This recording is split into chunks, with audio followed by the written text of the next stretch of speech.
Olá, meus queridos alunos de Administração, Ciências Contábeis do Unify. Vamos para a nossa aula de hoje, 23 de abril. Assunto muito importante hoje. Na primeira aula eu falei para vocês que eu queria formar em vocês o pensamento científico.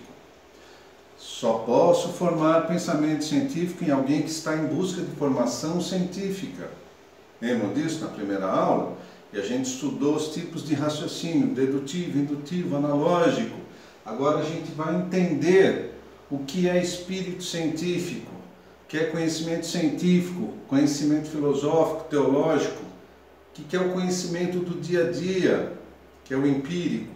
Isso vai ser muito importante para vocês, então aproveitem essa aula. Mas vamos passear um pouquinho aqui na ciência, na classificação da ciência, não é? Quando a gente fala, eu vou fazer um curso na área de exatas, eu quero matemática, as relações de grandeza das ciências, de mensuração, né, nos estudos quantitativos. Eu vou para a área naturais, eu quero fazer biologia, física, química, não é? Fornecidos pela natureza, olha que interessante. Eu quero para a área de humanas, eu quero ser um contador, um administrador. Tratam o homem, a área de humanas, tratam do homem, do seu comportamento, né? Psicologia, sociologia, etc, etc. Por que a gente precisa estudar isso? A gente precisa saber o porquê que existem as ciências, né? Olha que interessante a divisão das ciências formais, área de exatas, como matemática e lógica, e tecnologia, computação, tudo que deriva da computação, tecnologia da informação, não é? Olha o quanto essa área de computação ajudou a todas as ciências da investigação científica. E as ciências factuais são as naturais, química, física, biologia, e área de humanas, onde nós estamos localizados. Sociologia, antropologia, política, história, psicologia, economia, administração, etc. Né? Olha a divisão então das ciências, por isso do pensamento científico. Ok? Mas nós todos vivemos no meio do conhecimento empírico. Os nossos avós, nossos bisavós, tataravós, aquele chazinho da vovó que a gente sabe que faz bem, mas não sabe explicar o porquê, não é? O conhecimento empírico, ele está na base da sociedade humana, né? Mas ele é um conhecimento desregrado.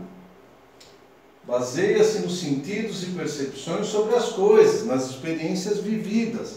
Nada de comprovação científica, são impressões, não é?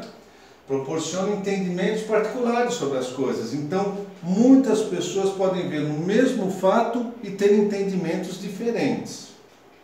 E ele permite maneiras, então, diferentes de compreender a mesma coisa. Percebem isso? É o conhecimento do dia a dia, é o conhecimento do senso comum. Ele é importante? Sim, ele é base para todo conhecimento científico. E o conhecimento científico é aquele que explica como e por que um fato acontece. Então, duas palavras que movimentam a ciência, como e por que as coisas acontecem. Ele explica, ele se origina o conhecimento científico na tentativa de explicação, na relação entre causa e efeito. A gente vê um efeito de algo, mas o que causou esse algo?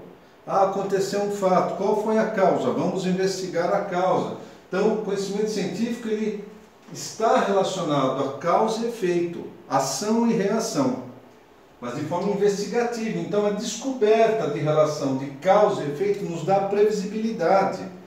Ok, gente? Percebem isso? Essa é exatamente a diferença do conhecimento científico para o empírico. O científico, ele estuda um fato de forma científica, pormenorizada, detalhada, rigorosa, com método científico.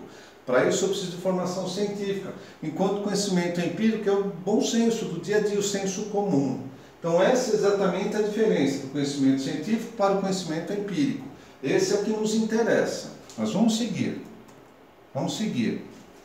Isso nos leva a alguns caracteres da ciência. Para que serve a ciência? Por que ela é importante? Porque ela satisfaz a sede de saber do homem. Olha, ela explica como e por que os fatos acontecem, se desenvolvem, como iniciam, como se desenvolvem, como terminam.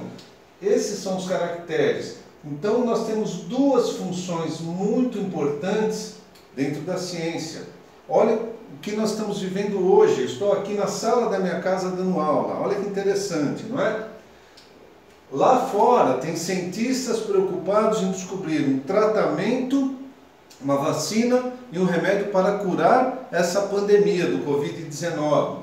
Então é uma função especulativa, o homem tem interesse no seu trabalho e motiva-se para pesquisar. Mas isso não pode ficar para ele. Toda descoberta tem que ser colocada de forma prática em prol da raça humana, em prol do bem-estar da vida da raça humana, do homem. Percebe? Então, aqui está as funções da ciência. O que diferencia a ciência do conhecimento científico para o conhecimento empírico. Então, o chazinho da minha avó serve para mim e para minha família. Mas aquele remédio pesquisado por farmacêuticos, médicos, por cientistas, serve para todos. Ok? Muito bem. Então, para que serve a ciência na nossa vida? Não é? Só para satisfazer a sede de saber do homem? Também, mas é mais do que isso, né? Ela ajuda a investigar fatos, ela ajuda na previsão de fenômenos, ela possibilita interferir nos efeitos dos fenômenos. Então, se eu sei que a radiação solar é muito forte, a ciência investiga um protetor solar, né? Contribui para dar maior segurança ao homem. Se eu sei que eu tenho equipamentos que me avisaram que haverá um tsunami em tal região do planeta, eu posso avisar as pessoas e melhorar a condição das pessoas de fugirem daquela região. Então eu posso interferir e dar mais segurança para o homem, né? Agora, nós temos alguns tipos de conhecimentos interessantes, né? O científico é o que nos interessa, mas ele sozinho não resolve tudo. Eu preciso do conhecimento filosófico, ou seja, a arte de pensar, de refletir profundamente. Aliás, a filosofia é a mãe de todas as ciências.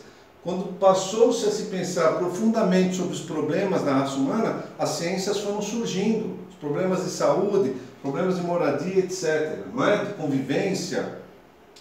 Eu preciso estar perto de Deus, o conhecimento teológico, religioso. Isso faz a ligação entre todos os conhecimentos. E o conhecimento popular do senso comum, que é o conhecimento empírico. Então, é muito interessante ter conhecimentos, ter saberes. Isso melhora o bem-estar do homem. Você já deve ter ouvido alguém falar sobre o chazinho da vovó, mas não sabe como é que faz. Até que alguém te explica rapidamente, você faz, sem medidas, sai um chá diferente de outros chás, para o mesmo bem-estar. Esse é o conhecimento do senso comum. Ele é importante, sim, até que alguém investigue esse chá cientificamente, não é? Martin Heidegger, né, filósofo, escritor, professor universitário, reitor, né, da Universidade Alemã de Friburgo, ele fez um trabalho muito interessante, mas ele dizia assim: o senso comum, o que é o senso comum? O conhecimento empírico, possui um olhar e uma escuta próprios. Cada pessoa tem a visão de uma mesma coisa, não é? Resistentes a tudo aquilo que eu coloco em questão. Então, olha, o senso comum, conhecimento empírico, possui um olhar e uma escuta próprios, individual, resistentes a tudo aquilo que eu coloco em questão. Por isso que nós precisamos, além do senso comum, de explicações científicas para convencimento, para ter certeza e verdade dos fatos. Agora, uma outra visão, o Lawrence Krauss, né? Ele é um físico americano. Ele vai, apesar de ter formação científica, de ser físico, olha que interessante, não é? Ele acha que o mundo surgiu a partir do nada. Mas como que eu explico surgir tudo isso, né, que nós chamamos de mundo, do nosso planeta, de surgir do nada? Então ele vive, né, uma pessoa com formação científica, vive pensando empiricamente. Ele está errado? Não posso dizer que ele está errado, mas as coisas precisam de investigação e explicação. Então ele diz assim: se desejarmos tirar conclusões filosóficas a respeito de nossa existência, nosso significado do universo, as conclusões devem ser baseadas em conhecimento empírico. Porque é filosofia, é o refletir. Ter uma mente realmente aberta significa forçar nossa imaginação a se conformar com a evidência da realidade, e não o contrário. Quer gostemos, quer não, das consequências.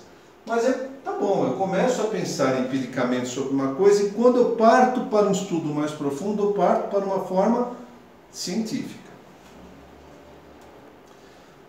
Eu gosto muito dessa figura porque ela mostra para nós as crenças, o círculo azul, ele me dá as crenças, ou seja, o empirismo. Tudo que nós temos de crença não é inválido de forma alguma, porque senão as pessoas, como que as pessoas viveram sem formação superior? Viveram, não é? Foi numa outra época, não é? Esse círculo laranja, ele me fala da verdade, ou seja, da ciência. A ciência quer comprovação científica para chegar à verdade.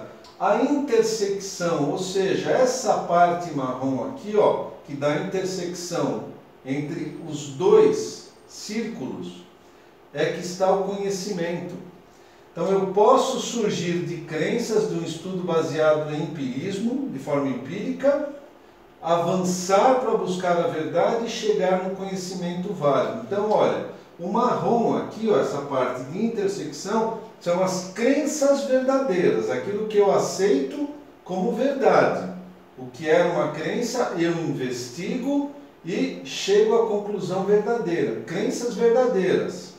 Olha, crenças verdadeiras e justificadas, conhecimento.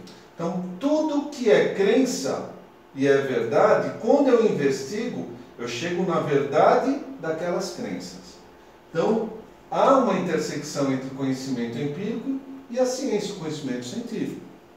Mas um explica o outro, né? Na verdade, o conhecimento científico explica o empírico. Mas chegou no ponto principal. Se vocês estão na formação superior para serem administradores de empresa, contadores de uma empresa, controllers de uma empresa, gestores, diretores de uma empresa, vocês precisam entender que tem que agir de forma científica para tomar decisões. Decisões mal pensadas, mal tomadas, são decisões que não são científicas, não são rigorosas. Olha que interessante o espírito científico. Ele só se desenvolve pela formação acadêmica. Muito embora a gente veja pessoas formadas cometendo crime, estão usando a inteligência e o conhecimento científico de forma errada. Nós vamos entender no próximo slide por que isso acontece. Se eu não desenvolvo o espírito científico, eu não sou a pessoa que busca a verdade dos fatos. Mas ela depende de formação moral e começa na família, por isso a importância da família. Nós estamos vivendo nessa pandemia, as famílias têm que se unir, vamos ver o lado positivo. Será que as mães, os pais estão acompanhando a educação do seu filho? Ou deixam só para a escola? Que erro gravíssimo, não é? Agora os pais estão sentindo a importância de fazer o filho estudar de forma coerente e correta, de poder questionar corretamente. Então olha a importância da formação do espírito científico. Vocês querem ver o porquê muita gente comete coisas maravilhosas e comete erros gravíssimos? Quando a gente pensa em espírito científico, pensar pela ciência, pensar na ciência para o homem, eu preciso pensar que se essas condições não estão estabelecidas na formação do espírito científico, eu não sou uma pessoa que busca a verdade dos fatos para o bem da ciência, para o bem do homem, para o bem-estar da raça humana. Então a primeira coisa para todo pesquisador, para todo investigador de conhecimento, é a independência de pensamento, ou seja, é a liberdade intelectual de poder usar o seu conhecimento para a pesquisa. Percebem isso? Então, se eu tenho conhecimento, eu vou até o meu limite, até onde outra pessoa me ajude. Nós vamos entender isso aqui. Muito bem, e ter espírito positivo. Então, primeiro ponto para o espírito científico: independência de pensamento. Eu sou livre para pesquisar. Segundo ponto, pesquisar de forma positiva, ter espírito positivo. Então, exige e fornece provas para aceitar os princípios. Então, alguém simplesmente descobriu alguma coisa, você quer provas. Como você chegou nesse resultado? Isso é importante. Olha os professores como trabalham com vocês. Não basta chegar no resultado. Como você chegou? Qual método você usou? É o espírito crítico. Percebe como uma coisa completa a outra? É questionar sobre fatos e analisá-los de forma cuidadosa. Não significa atacar. Atacar a pessoa que chegou naquilo. Né? Como você chegou? Me convenceu. Percebem? A imparcialidade significa neutralidade. Vocês que trabalharão em empresas, trabalham em empresa, Eu não posso simplesmente ver duas pessoas num conflito e demitir as duas, suspender as duas. Eu preciso buscar a causa.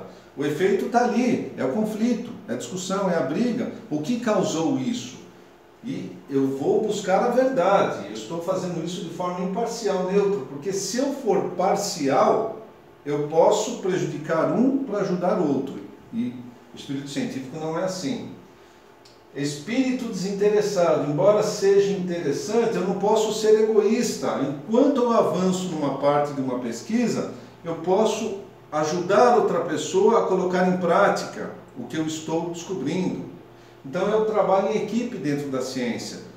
Muitas cabeças pensam melhor, muitas pessoas juntas pensando sobre um problema têm uma solução melhor. Eu preciso ter sentimento de responsabilidade social. A verdade acima de tudo. Então, olha, trabalhar para a melhoria da qualidade de vida com dois objetivos. Primeiro, alcançar a verdade. A verdade às vezes dói, mas é melhor do que a mentira. E trabalhar para o engrandecimento do homem. Então, olha, cito mais uma vez a nossa pandemia do Covid-19. As pessoas que estão duramente, noite e dia, trabalhando por um remédio, um tratamento melhor e por uma vacina, não estão fazendo por elas, para obter um título, você descobriu, recebe o Prêmio Nobel de Medicina. Não, é para todos, para salvar o máximo de vidas possíveis. Quem dera salvar a todos, não é? Para isso precisa ter fé na ciência, acreditar na ciência, para buscar novos conhecimentos. E não fazer buscando ser somente reconhecido, uma salva de palmas, prêmio em dinheiro. Não, é pelo bem-estar. O prêmio, o reconhecimento deve ser consequência de um trabalho muito bem feito. Por que as pessoas erram? Porque falham em alguma coisa. Eu mesmo sendo um médico, fiz o juramento de Hipócrates e tiro o rim de uma pessoa que não precisava tirar para vender para outra e ganhar dinheiro com isso. Eu não estou alcançando a verdade, não estou ajudando as pessoas, estou lucrando. Não é? Eu não tenho responsabilidade social ao fazer isso. Eu estou sendo parcial. A gente vê políticos que roubam dinheiro de merenda para uso próprio, escondem dinheiro, levam para fora do país. Isso é falta de algum dos pontos do espírito científico. É imoral. Percebe? Então, o certo é certo, o errado é errado. A ciência não pode conviver com o erro aceitando o erro. Nós estamos vendo no Brasil. A gente não pode defender a corrupção falando que alguém que era corrupto fez bem para o povo. Isso está errado, não tem que ser corrupto, tem que ser correto. Nenhum médico tem que descobrir remédio para a família dele ou simplesmente para ganhar dinheiro com essa descoberta. Ganhar dinheiro é uma consequência, até um direito da pessoa que pesquisou, mas é para o bem-estar. Então, se faltar, se falhar algum ponto, não é espírito científico completo. Isso é muito importante na formação científica de vocês. O dia que vocês forem jurar na formatura de vocês, na colação de grau, aquele momento é muito sério. É usar o seu conhecimento científico para o bem da sua empresa, das pessoas que nela trabalham, para as pessoas que vão ter contato com a sua empresa, para a humanidade. O que a sua empresa faz não pode ser ruim para os outros. Você não pode ser o portador do mal, tem que ser o portador do bem. Isso é espírito científico. Então vejam bem. Conhecimento científico, ele deriva assim, ele começa no conhecimento empírico. Algo me chamou a atenção, eu não investiguei, eu estou trabalhando de forma empírica. Quando eu investigo de forma pormenorizada, detalhada, com critérios, eu já estou agindo cientificamente. E o meu espírito científico tem que me levar a isso. Ok? Essa foi a minha contribuição de hoje. Um abraço, saudade de vocês. Fiquem com Deus.